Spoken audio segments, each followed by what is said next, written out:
Welcome to Tenor Tech, where I solve the problems you didn't even know you had.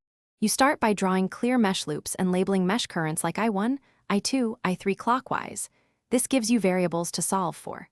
Next, annotate every element with values and polarities so signs are consistent when writing equations. If a branch has a current source shared by two meshes, treat it as a constraint equation instead of a KVL element.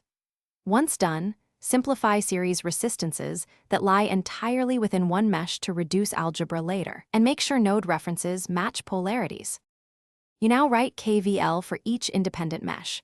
Walk the loop and add resistor drops as R times the mesh current, and for shared resistors, use R times the difference between adjacent mesh currents. When you encounter a voltage source, include its value with the sign determined by your traversal direction versus the marked polarity. For meshes linked by a current source, write the constraint equation relating the two mesh currents instead of a KVL. Once done, collect like terms into a linear system, ready for matrix form. You solve the linear system for the mesh currents using substitution, Cramer's rule, or a calculator. Gaussian elimination or a matrix solver works well for larger systems.